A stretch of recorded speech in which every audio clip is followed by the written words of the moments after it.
Welcome all. In this video, I will discuss journal pricing strategies in brief from your managerial economics syllabus. You can refer Dr. Rajkumar book, that is Managerial Economics, Analysis, Policies and Cases. I feel motivated by your likes and comment on this video और मेरे channel को subscribe करना मत भूलना. So let's start today topic. What must I consider before setting prices. तो आपको थोड़ा सा पहले इसके बारे में सोचना पड़ेगा कि जब भी आप प्राइसिंग स्ट्रेटजी की बात करते हो तो मेरे को क्या क्या कंसिडरेशन यहाँ पे रखने चाहिए. हम थोड़े से 4 पॉइंट्स की यहाँ पे बात करेंगे जब भी आप प्राइसिंग स्ट्रेटजी की बात करते हो. That you know how much it cost. सबसे पहले आपको ये देखना पड़ेगा कि आपके प्रोडक्ट की कॉस्ट कितनी है जो आप बना रहे हो और जो प्रोडक्ट या सर्विस जो आप डिलीवर करना चाह रहे हो. इसमें हम एक चैप्टर आपका फुल फ्लैश हो आता है, उसमें भी हम डिटेल में बात करेंगे. डायरेक्ट एंड इनडायरेक्ट कॉस्ट हम नॉर्मली यहाँ पे 2 डिवीज़न करते हैं और उसमें भी फिर हम देखेंगे फिक्स्ड कॉस्ट कितनी है, आपकी वेरिएबल कॉस्ट कितनी है. मींस एक जब भी आप अपने प्रोडक्ट का प्राइस सेट करोगे तो उसमें आप देखोगे कि आपकी कॉस्ट कितनी इन्वॉल्व है. फिर आप उसमें एक पॉइंट और चेक करते हो जिसको हम बोलते हैं इकोनॉमिक्स में break even point. Break even point आपको बताएगा कि आपका टोटल कॉस्ट और जो टोटल रिवेन्यू है वो कहाँ पे मैच हो रही हैं. रिसर्च आप थोड़ी सी कर सकते हो करंट प्राइसेस की जो मार्केट में अभी प्रिवेलिंग है, जो चल रहे हैं, उनको भी आप माइंड में रखोगे जब भी आप अपनी प्राइसेस को सेट करने के लिए डिसीजन लेते हो. You will consider the market positioning and competitive advantage आपकी कोई है तो वहाँ पे भी आप उसमें देख सकते हो. Impact directly on your choices of pricing strategy. ठीक है, इनका काफ़ी वहाँ पे इम्पैक्ट आता है. नाउ विल कंसीडर आप रियल वर्ल्ड की बात करोगे तो आपके पास मल्टीपल ऑब्जेक्टिव होते हैं फर्म्स के. उसमें से हम जो मेन एम लेते हैं वो होता है profit maximisation. But profit maximisation aim के अलावा फर्म के काफ़ी और भी ऑब्जेक्टिव होते हैं. जब भी फर्म प्रॉफिट मैक्सिमाइजेशन एम के साथ साथ दूसरे ऑब्जेक्टिव पे कंसिडरेशन करते हैं तो हमें इन ऑब्जेक्टिव्स को भी माइंड में रखना पड़ता है. तो दूसरे ऑब्जेक्टिव्स हैं तो उनके अकॉर्डिंग हमने कुछ प्राइसिंग स्ट्रेटजी यहाँ पे डिस्कस की हैं. जो 3 मेन कैटेगरी यहाँ पे डिवीज़न किया है as you can see on this. Cost oriented pricing strategy, competition oriented pricing and pricing based on some other economic consideration. Will discuss one by one in detail. First will start with our cost oriented pricing strategy. इसमें हम 4 तरह की strategy की बात करेंगे. First हम बात करते हैं कॉस्ट प्लस प्राइसिंग या फुल कॉस्ट प्राइसिंग, जिसको हम मार्कअप प्राइसिंग भी बोलते हो, एवरेज कॉस्ट प्राइसिंग भी बोलते हो. ठीक है, ये मोस्ट पॉपुलर मेथड है प्राइसिंग जो आप प्रैक्टिस में हम नॉर्मली यूज़ करते हैं. मींस इसमें हम प्राइस कैसे डिटरमाइन करते हैं by adding up a fixed markup to the cost of acquiring और प्रोड्यूसिंग द प्रोडक्ट. ठीक है, जो आपकी कॉस्ट है प्रोडक्ट को प्रोड्यूस करने की, उसमें एक फिक्स्ड मार्कअप मींस हम प्रॉफिट परसेंटेज वहाँ पे ऐड कर लेते हैं. हम इसमें फर्म्स पहले क्या करती है, सिंपली कैलकुलेट करती है उसकी प्रोडक्ट की वेरिएबल कॉस्ट कितनी है, फिर वो उसमें ऐड करते हैं फिक्स्ड कॉस्ट और फिर देन उसमें वो ऐड करते हैं अपना मार्कअप प्रॉफिट परसेंटेज, वो जो भी अपना रखना चाह रहे हैं. सपोज़ एवरेज वेरिएबल कॉस्ट आपकी एग्जांपल हम यहाँ पे लें, एक 200 रुपीज़ है और उसमें 70 रुपीज़ आपकी क्या है फिक्स्ड कॉस्ट है. 200 हमने क्या यहाँ अज्यूम की है वेरिएबल कॉस्ट, 70 रुपीज़ हमने फिक्स कॉस्ट अज्यूम की है और 50% आप वहाँ पे अपना मार्कअप रखना चाह रहे हो. तो आपकी 200 प्लस 70 का हम यहाँ पे 50% मार्कअप निकालेंगे 135 और प्लस 270 आपकी ये कॉस्ट है तो आपकी प्रोडक्ट की कॉस्ट हो जाएगी 405. ठीक है, मीन्स ये कॉमन मेथड है जो नॉर्मली फर्म यूज़ करती हैं. मीन्स एक्चुअल प्राइस आप निकालना चाहो किसी प्रोडक्ट का तो आपने वहाँ पे देखना पड़ेगा कि नेट प्रॉफिट मार्जिन्स वहाँ पे फर्म कितना रखना चाह रही हैं. Net profit margins means actual price के लिए हमें क्या करना पड़ेगा, पी जो आप कैलकुलेट करना चाह रहे हो, एवरेज वेरिएबल कॉस्ट आपको निकालनी पड़ेगी वहाँ पे और ग्रॉस प्रॉफिट मार्जिन्स निकालने पड़ेंगे. ग्रॉस प्रॉफिट मार्जिन्स आप नेट प्रॉफिट मार्जिन्स और जो आपकी एवरेज फिक्स्ड कॉस्ट है उसको कैलकुलेट करके वहाँ पे निकाल सकते हो. मींस नेट प्रॉफिट मार्जिन्स जो फर्म्स के हैं वो अपने पास्ट एक्सपीरियंस पे और जो मार्जिन एक्सपेक्ट करती है रेगुलर जो अपनी इन्वेस्टमेंट पे लॉन्ग टर्म में, आप उनको कैलकुलेट करके ईजिली निकाल सकते हो. मींस एक्चुअल प्राइसेस जो आपके हैं वो चेंज होते हैं बाय फर्म्स की जो कितना कंपटीशन फेस करते हैं वो. जर्नल इकोनॉमिक एनवायरनमेंट क्या है, बूम है, डिप्रेशन है इकोनॉमी में, तो उनको देख के आप सभी ये चीज़ें वहाँ पे कैलकुलेट करते हो। सपोज़ ड्यूरिंग आपकी बूम की सिचुएशन में है तो ग्रॉस प्रॉफिट मार्जिन्स हैं वो अपवर्ड एडजस्टेड होते हैं, while the period of depression वो डाउनवर्ड फॉर्म अपने हिसाब से एडजस्ट कर सकती है उनको। तो इसके काफ़ी फिर एडवांटेज डिसएडवांटेज आप इस टॉपिक को कितना ही लेंथी वहाँ पे बना सकते हो।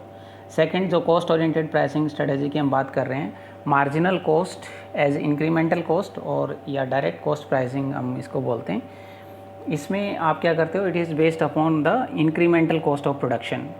पहले वाले में हमने दोनों कॉस्ट ली थी, उसमें एवरेज फिक्स्ड कॉस्ट और एवरेज वेरिएबल कॉस्ट, बट इसमें हम क्या करते हैं, pricing just is based upon only variable cost, means सिर्फ वेरिएबल कॉस्ट पे ही ये आपकी है, इसमें हम फिक्स्ड कॉस्ट का यहाँ पे कंसेप्ट नहीं लेते हैं। ये कब आपकी इंक्रीमेंटल कॉस्ट प्राइसिंग कब पॉसिबल है, ये जब हम इसको कब एडवाइजेबल है, when you carry the additional traffic to reduce the fare, while or sometime it is also used in introducing the product in the new market। तो उस केस में आप मोस्टली इस वेरिएबल कॉस्ट को ही आप कवर करना चाह रहे हो, या आपको बहुत ज़्यादा स्टिफ कोई कंपटीशन है मार्केट में, या हम इसको बोलते हैं सीवियर कंपटीशन है, तो उस केस में आप सिर्फ एवरेज वेरिएबल कॉस्ट को ही वहाँ पे काउंट करते हो। तो ये दो स्ट्रेटजी अभी तक हमने डिस्कस की हैं कॉस्ट ओरिएंटेड प्राइसिंग में, कॉस्ट प्लस प्राइसिंग और मार्जिनल कॉस्ट प्राइसिंग। इसमें हम थर्ड स्ट्रेटजी की बात करें तो थर्ड स्ट्रेटजी है हमारे पास टारगेट प्राइसिंग। इसमें थोड़ी सी आपको कैलकुलेशन करनी पड़ेगी टारगेट प्राइसिंग में। ये कब एप्लीकेबल होती है, when due to certain reason firm अपने प्राइसेस को रिवाइज़ करे वहाँ पे, तो हम टारगेट प्राइसिंग को वहाँ पे लेके चलते हैं। सबसे पहले आपको स्टेप 1 में काउंट करना पड़ेगा expected rate of return on investment क्या है, EROR। अर्निंग्स को कैपिटल इन्वेस्टेड से आप डिवाइड करोगे तो आप इसको कैलकुलेट कर सकते हो। कैपिटल टर्नओवर रेशियो वहाँ पे आप निकालोगे CTR, capital invested divided by full cost, और मार्कअप परसेंटेज वहाँ पे आप इन दोनों को मल्टीप्लाई करोगे तो कैपिटल इन्वेस्टेड और ये कैंसिल आउट हो जाएंगे, तो earning divided by full cost आपकी बचेगी। रेट ऑफ रिटर्न आपका प्राइस क्या निकलेगा, फुल कॉस्ट प्लस मार्कअप, दोनों को आप ऐड कर दोगे तो आपका रेट ऑफ रिटर्न आपके प्राइसेस वहाँ पे आ जाएंगे। नेक्स्ट हम इसमें फोर्थ की हम बात करते हैं जो आपकी प्राइसिंग स्ट्रेटजी है, और एक इसमें और मैं बात बता दूं थर्ड वाले में, रेट ऑफ रिटर्न जो आपका प्राइसेस है it may be changes as the cost change, ठीक है। उसमें डिमांड कंडीशन या कंपटीशन का जो आपका प्रोडक्ट्स का है वो आपके डिपेंड करता है कि आप अपने मार्कअप को वहाँ पे कैसे चेंज करते हो या अपने उस प्राइस को फिर वहाँ पे कैसे एडजस्ट करते हो। फोर्थ वन जो हम बात करें इसमें है प्रोग्राम प्राइसिंग। प्रोग्राम प्राइसिंग इसमें हम इसको बोलते हैं it's related to the supply price, means program price को आप कैसे निकालोगे, यहाँ पे सप्लाई प्राइस, इसमें आप क्या ले रहे हो, wholesale supply price plus markup, और मार्कअप यहाँ पे क्या निकाल रहे हो, ऑन कॉस्ट, जो आपकी जो उसको कॉस्ट बियर करते हो और जो आप प्रॉफिट मार्जिन्स वहाँ पे रखना चाह रहे हो, ठीक है। प्रोग्राम प्राइसिंग ये किस में पॉपुलर है, नॉर्मली होलसेल या रिटेल जो आपकी ट्रेडिंग है उसमें नॉर्मली इस टाइप की प्राइसिंग स्ट्रेटजी पॉपुलर है। नेक्स्ट हम जो सेकंड वाला जो सेक्शन डिस्कस करें कंपटीशन ओरिएंटेड प्राइसिंग, तो इसमें हम आपको जस्ट पहले तो इनके एक नाम याद रखने पड़ेंगे सो दैट कि ये ईज़िली नाम से बहुत ईज़िली आपको यहाँ पे लर्न हो जाएंगी। फर्स्ट है गोइंग रेट प्राइसिंग, GRP जिसको आप बोलते हो। Going rate pricing means market situation को ये कंसीडर करके चलते हैं कि मार्केट में अभी क्या चल रहा है, ठीक है, in place of cost, means cost को ये इतना मैटर नहीं करते, मार्केट की कंडीशंस को ये यहाँ पे नॉर्मली लेके चलते हैं। मीन्स फर्म सिंपली एग्जामिन करती है कि जर्नल प्राइसिंग जो स्ट्रक्चर है इन इंडस्ट्री और या जो अभी मार्केट में चल रहा है वो उसको अकॉर्डिंग अपने प्राइसेस को वो फिक्स करती हैं अकॉर्डिंगली। ये लॉजिकल और रैशनल है और ये सेफेस्ट पॉलिसी हम बोलते हैं इन केस ऑफ जब आप प्राइस लीडरशिप जाते हो। सेकंड है लॉस लीडर प्राइसिंग। इसमें काफ़ी स्टूडेंट कंफ्यूज हो जाते हैं कि फर्म को लॉस होगा, ऐसा कुछ नहीं है। ये नॉर्मली पहले तो आप ये माइंड में करो, ये प्राइसिंग स्ट्रेटजी रिटेलिंग बिजनेस है जो उसमें यूज़ की जाती है and it is a policy which aim at increasing profit, है ना। टोटल प्रॉफिट फर्म का क्या होता है वहाँ पे इंक्रीज़ करने का एम होता है। मींस जब आप एक फर्म मल्टीपल प्रोडक्ट्स वहाँ पे सेल करती है तो लो प्राइस रखते हैं वो किसी पॉपुलर प्रोडक्ट पे, सो दैट कि उसमें होप होती है उनको कस्टमर वहाँ पे विज़िट करेगा और उस प्रोडक्ट के परचेज़ के साथ साथ वो कोई दूसरे प्रोडक्ट को भी परचेज़ करेंगे, सेल करेंगे वहाँ पे, सेल करेंगे, और उस सेल में फर्म का जो टोटल प्रॉफिट है वो इंक्रीज़ हो जाएगा। मीन्स एक प्रोडक्ट में वो कुछ ऐसा दिखाएंगे कि लॉस बियर हैं, but it does not mean कि वो प्रोडक्ट को लॉस में सेल कर रहे हैं, ठीक है। मीन्स एक जो पॉपुलर प्रोडक्ट है वो उसको लेस प्राइस पे सेल करके थोड़ा सा, और दूसरे प्रोडक्ट्स को वहाँ पे वो टारगेट रखते हैं। थर्ड हम बात करें ट्रेड एसोसिएशन प्राइसिंग।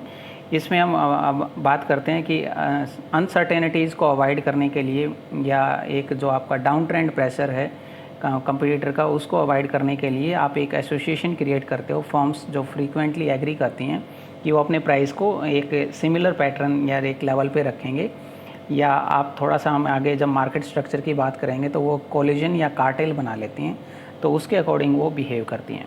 नेक्स्ट हम बात करते हैं कस्टमरी प्राइसिंग सिस्टम। इसमें कुछ कमोडिटीज़ ऐसी होती हैं मार्केट में जिनका एक प्राइस फिक्स हो जाता है due to over a long period of time, ठीक है। प्रीवेल्ड काफ़ी लंबे समय से वो ही चली आ रही हैं। सपोज़ हम इसमें फिर बात करते हैं कि इस सिचुएशन में क्वालिटी और क्वांटिटी आपके पास दो ही आपके पास ऑप्शन है, या तो उस प्रोडक्ट की आप क्वालिटी थोड़ी सी डाउन करो या आप क्वांटिटी में रिड्यूस करो। फॉर एग्जांपल हम यहाँ पे लेते हैं price of a cup of T. काफ़ी टाइम तक 5 रुपये चला, अभी आपने देखा होगा 10 रुपीज़ का पर कप है, तो उसमें शुगर के प्राइस भी आपके बढ़ सकते हैं, मिल्क के प्राइस भी बढ़ सकते हैं, टी के प्राइस भी बढ़ सकते हैं, बट वो लॉन्ग ड्यूरेशन तक वो चलते हैं। बट इन केस कोई फर्म नई वहाँ पे एंटर करके और कॉस्ट को लोअर करना चाहे, तो फिर उस केस में वो ट्रिगर कर देंगे प्राइस वॉर को, ठीक है। और वो कोई भी फर्म उसमें फिर वो एंटर नहीं करना चाहती प्राइस वॉर में। सो बेटर सिचुएशन क्या है उस केस में, कस्टमर प्राइसिंग सिस्टम में जो प्रीवेलिंग प्राइस है आप उसको कंटिन्यू रखो। नेक्स्ट है प्राइस लीडरशिप सिस्टम। जैसा कि नाम में पता चल रहा है कि एक या एक से 2-3 फर्म जो हैं वो मार्केट को लीड करती हैं और जो डोमिनेट करती हैं, आप ये कह सकते हो इंडस्ट्री को, और उसके अकॉर्डिंग ही जो आपकी जो स्मॉल फर्म है वो अपनी प्राइसेस को फिक्स रखती हैं। आप इसमें एग्जांपल ले सकते हो कैडबरी का, जो आपकी चॉकलेट इंडस्ट्री को यहाँ पे लीड करती है, या आप सॉफ्ट ड्रिंक का एग्जांपल ले सकते हो कोको एंड पेप्सी का। तो उनके अकॉर्डिंग अपने फर्म्स को वो वहाँ पे प्राइसेस को फिक्स रखते हैं। दूसरी फर्म मीन्स वो उनको फॉलो करके अपने प्राइसेस को वहाँ पे रखेंगे। नेक्स्ट है cyclical pricing system. Cyclical means it is based upon the general economic environment. Suppose हम बात करें कि डिप्रेशन की सिचुएशन है, तो इकनॉमी में हम उस केस में क्या करेंगे, जो आपकी फर्म्स हैं they will reduce the price of their product, और बूम की सिचुएशन के अकॉर्डिंग वो अपनी स्ट्रेटजी वहाँ पे चेंज कर सकते हैं। बिज़नेस साइकिल्स पे मैंने एक अपने आप थोड़ी सी और डिटेल नॉलेज लेना चाहो तो एक ऑलरेडी वीडियो डाल चुका हूँ मैं, उस पर आप उसकी देख सकते हो। नेक्स्ट है इमिटेटिव प्राइसिंग सिस्टम, IPS जिसको आप बोलते हो। इमिटेटिव का मीनिंग यहाँ पे होता है कॉपिंग और following somebody, means as it is आप उसको कॉपी करते हो। ये भी एक रिटेल बिजनेस में हम इसको यूज़ करते हैं। एंड जब आप इसको कब यूज़ करते हो, फर्म जस्ट ऑफन जो आपकी प्राइस लीडर है उनको फॉलो करती हैं। मीन्स ये डिसीजन मेकिंग थोड़ा सा ये क्वाइट ईजी हो जाता है इस केस में, जस्ट आपको फॉलो करना होता है उनको। नेक्स्ट हम इसमें बात करें टर्न ओवर प्राइसिंग, TOP जिसको आप बोलते हो। Turn over pricing means one of the factor is on this pricing decision is turn over. Means markup normally हम क्या करते हैं, on high turn over products should be lower, हाँ ना, मार्कअप हम उसमें कम रखते हैं जिनका टर्न ओवर प्रोडक्ट्स का हाई है। मीन्स आप इसमें कब रखते हो, ये जब आपकी परचेज्ड क्वाइट फ्रीक्वेंटली होते हैं ये प्रोडक्ट्स, इस वजह से आप वहाँ पे मार्कअप कम रखते हो, और उनमें आपको सेलिंग एफर्ट भी इतने नहीं करने पड़ते क्योंकि कस्टमर उनको रेगुलर परचेज़ करता है।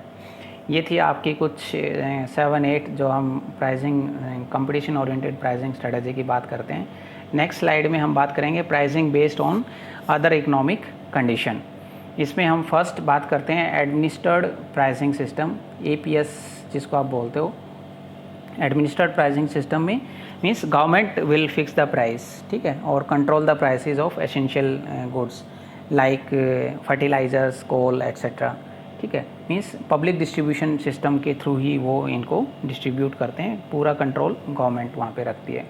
ड्यूल प्राइसिंग सिस्टम में हम बात करते हैं जब आप अपने पूरे आउटपुट का एक कुछ part demand and supply situation उसको वहाँ पे एडजस्ट करते हैं प्राइसेस को according to demand and supply, और कुछ आपके गवर्नमेंट एडमिनिस्टर्ड जो आपका प्राइसिंग सिस्टम है, मीन्स गवर्नमेंट उसमें इंटरफेयर करती है जो आप मार्केट में गुड्स एंड सर्विसेज आप वहाँ पे सेल करते हो। इसमें एक हम एग्जांपल लेते हैं ड्यूल प्राइसिंग सिस्टम में, एक एग्जांपल लेते हैं शुगर का, ठीक है। ये ओपन मार्केट में भी होती है और गवर्नमेंट भी इसमें इंटरफेयर करती है as and when required. Differential pricing system में हम इसमें बात करते हैं डिफरेंशियल, जब भी आप प्राइसिंग स्टडी की बात करते हो, प्राइस डिस्क्रिमिनेशन की सिचुएशन की यहाँ पे एक बात आ जाती है। मार्केट में भी हम इसको फुल फ्लैश टॉपिक में डिस्कस करेंगे जब हम 4 टाइप्स ऑफ मार्केट की बात करेंगे। मीन्स मार्केट को आप सब डिवाइड करते हो ए एंड बी, या जैसे भी आपकी रिक्वायरमेंट है, सी भी बना सकते हो, डी भी बना सकते हो। मीन्स इलास्टिसिटी ऑफ डिमांड पे वहाँ पे आपके डिपेंड करता है कि वहाँ पे सिचुएशन क्या है। इसमें हम फर्स्ट एक पार्ट की बात करें तो टाइम प्राइस डिफरेंशियल की हम यहाँ पे बात करते हैं। Means according to the time you can charge the price. For example हम बात करें एंटरटेनमेंट इज़ जो रिक्वायरमेंट है वो नाइट टाइम में वहाँ पे उसकी डिमांड ज़्यादा है in compare to the day time. जब आप वहाँ पे उसके अकॉर्डिंग अपने प्राइसेस वहाँ पे फिक्स कर सकते हो। Means will quite different prices according to the requirement of the product और सर्विस। इसमें फर्स्ट आता है clock time within time price differential में। Clock time means undergo change within 24 hour period, ठीक है। फॉर एग्जांपल हम इसमें बात करें डे एंड नाइट टाइम की, for long distance telephone calls की बात करें तो उसमें रेट वो उसके अकॉर्डिंग चेंजेस करते हैं। इसमें आप डॉक्टर का भी एग्जांपल ले सकते हो, जो ओपीडी की फ़ीस है वो अलग है, और नाइट टाइम में आप विज़िट करवाओ डॉक्टर्स की तो उनकी फ़ीस वहाँ पे सेपरेट है। Means according to the clock time वो अपनी फ़ीस अलग अलग चार्ज करते हैं। इसमें एक सेकेंड पार्ट लेते हैं calendar time price differential. Means according to the days, week और मंथ और सीज़न आप वहाँ पे अपनी प्राइसेस चेंज करते हो। फॉर एग्जांपल स्विमिंग पूल या आप होटल एकोमोडेशन की बात करो कोई हिल रिसोर्ट पे, तो वहाँ पे डिफरेंट प्राइसेस रहते हैं अकॉर्डिंग टू द सीज़न, ठीक है। ऑफ सीज़न में और नॉर्मली प्राइसेस को वहाँ पे रिड्यूस करते हैं। नेक्स्ट हम इसमें बात करते हैं use price differential. Means according to the use, like हम ट्रांसपोर्टेशन की बात करें, रेलवे का इसमें हम नॉर्मली एग्जांपल लेते हैं। उसको कौन यूज़ कर रहा है रेलवे को, एक मिनिस्टर वहाँ पे उसको यूज़ कर रहा है तो उसके लिए प्राइसिंग स्ट्रेटजी अलग है। एक कॉमन मैन उसको यूज़ कर रहा है तो प्राइसिंग स्ट्रेटजी अलग है। एक ओल्ड सिटीज़न वहाँ पे उसको यूज़ कर रहा है तो प्राइसिंग स्ट्रेटजी सेम सीट के लिए आपकी डिफरेंट हैं। नेक्स्ट हम इसमें बात करते हैं जोग्राफिक, जो आपकी geographic price differential. Means according to the location you will charge different prices from different buyer according to the their location, ठीक है। नेक्स्ट हम इसमें बात करते हैं डिमांड प्राइसिंग सिस्टम की। मीन्स प्राइस जो आप बात करते हो इसमें 3 पॉइंट्स हम इसमें नॉर्मली कंसीडर करते हैं। Means price varies based on the some demand criteria, demand के अकॉर्डिंग वहाँ पे प्राइसेस को अपने फिक्स रखते हो। एज योर आउटपुट इंक्रीजेज और डिक्रीजेस, दोनों ही सिचुएशन हो सकती हैं प्राइस चेंजेस, ठीक है, आउटपुट के इंक्रीज या डिक्रीज होने पे। बट ये कस्टमर को कंफ्यूज कर सकते हैं कि डिमांड की उनको एग्जैक्ट आइडिया नहीं लग पाता कि उस प्रोडक्ट की डिमांड कितनी है। नेक्स्ट हम इसमें एक और बात करते हैं, ये लास्ट स्लाइड है प्राइसिंग स्ट्रेटजीज़ की, जो कॉमन जो हम इसको यहाँ पे फॉलो करते हैं रियल वर्ल्ड में जो अडॉप्ट होती हैं वेरियस प्राइसिंग स्ट्रेटजीज़। इसमें फर्स्ट है stay out pricing. As you can see here, stay out pricing means एक फर्म को इनिशियली प्राइस का आइडिया नहीं लगता कि वो अपने प्रोडक्ट का प्राइस वहाँ पे क्या फ़िक्स करें, तो इनिशियली वो स्टार्ट करते हैं with a very high price, और उस प्राइस को वो लो लेके आएंगे कब तक कि जब तक कि उनका टारगेट अमाउंट ऑफ प्रोडक्ट वहाँ पे अचीव नहीं हो जाता। आप इसमें एक डायग्राम भी बना सकते हैं, as you can see here, I will try. Y axis पे आपने प्राइस लेना है, ओ एक्स एक्सिस पे डिमांड लेना है। इनिशियली आप प्राइस कितना चार्ज करते हो, दिस ओ पी, बट ये आपका हम यहाँ पे अज्यूम करें this is our demand curve. इस प्राइस पे कोई डिमांड नहीं है, आप प्राइस को डिक्रीज़ करते हो ओ पी से ओ पी 1 तो आपकी कुछ डिमांड स्टार्ट हुई है। प्राइस को और डिक्रीज़ करते हो ओ पी 2 तो आपकी डिमांड है ये, ठीक है। ये आपकी सपोज टारगेटेड डिमांड है, तो आप अपने प्राइस को कितना रखोगे ओ पी 3, और इस पे क्वांटिटी डिमांडेड कितनी है ओ क्यू, ये वाली क्वांटिटी डिमांडेड है इस प्राइस पे। इनिशियली आपने स्टार्टिंग कहाँ से की थी, इस प्राइस से, मींस इसको हम बोलते हैं स्टे आउट प्राइसिंग। सेकेंड हमारी है price leaning strategy. In this price of one product in total range of product is fixed. एक प्रोडक्ट का फिक्स कर लेते हो वहाँ पे और फिर बाकी के प्रोडक्ट की वहाँ पे आप उसके अकॉर्डिंग फिक्स हो जाते हैं। सपोज पर्टिकुलर साइज़ या price of rest of the size वहाँ पे आप फिक्स कर सकते हो। शूज़ के केस में लेते हैं, शॉर्ट्स के केस में लेते हैं। सपोज 2 नंबर के जूते के आपने फिक्स कर लिया है या 6 नंबर का आपने फिक्स कर लिया, तो एक नंबर के हिसाब से आप फिर वहाँ पे अपने प्राइसेस को एडजस्ट कर सकते हो। नेक्स्ट हम यहाँ पे लेते हैं साइकोलॉजिकल, ये काफ़ी यूज़ होती है या हम इसको बोलते हैं ऑड नंबर प्राइसिंग स्ट्रेटजी। ये एक मेथड से है इंस्टेड ऑफ हम बोलें कि प्राइसिंग स्ट्रेटजी का नहीं है, प्राइसिंग टैगिंग का एक मेथड है। प्राइस टैग जो आप करते हो इसमें, and it will give a impression of being low prices. ये हम अपने प्राइसेस को लो रख रहे हैं। सपोज इंस्टेड ऑफ ₹80 आप अपने प्रोडक्ट का प्राइस क्या रखते हो वहाँ पे 79.90।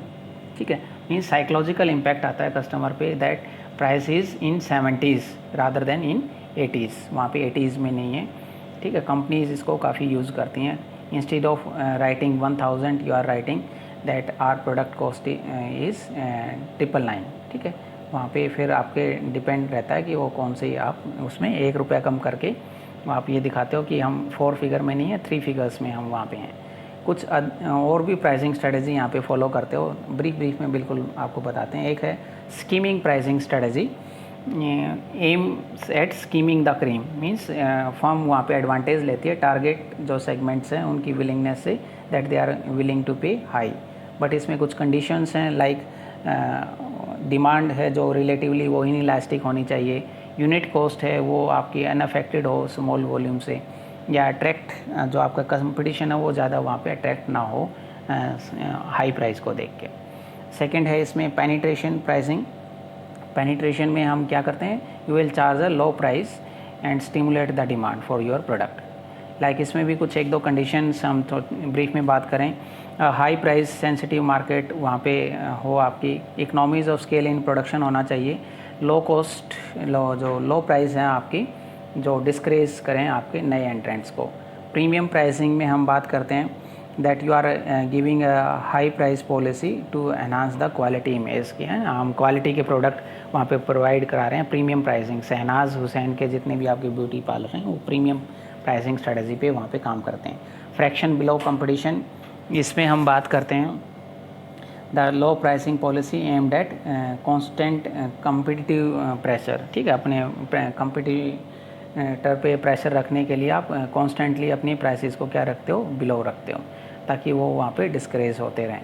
नेक्स्ट हम यहाँ पे बात करते हैं पुट आउट प्राइसिंग। इसका एक ही सिंपल एम है कि that you want to eliminate the competitor from the market. अपने प्राइसेस को तब तक लो रखोगे जब तक कि वो एलिमिनेट ना हो जाएं, जो अभी रिसेंटली टेलीकॉम इंडस्ट्री में हुआ है। काफ़ी जो आपके टेलीकॉम प्लेयर थे वो वहाँ पे मार्केट से आउट हो गए हैं। नेक्स्ट हम यहाँ पे बात करें प्राइस डिस्क्रिमिनेशन की। ये मार्केट्स में भी वहाँ पे डिस्कस करेंगे that you are discrimination the price according to the market A and B और the elasticity of demand. Thank you for listening me carefully. अभी तक आपने मेरे चैनल को सब्सक्राइब नहीं किया है तो मेरे चैनल को सब्सक्राइब कर लेना, ताकि आपको सभी वीडियो सिंपल लैंग्वेज में टाइम पर मिलती रहें। And feel free to ask any question regarding this topic in my comment box. I will try to give answer as soon as possible. Thank you so much.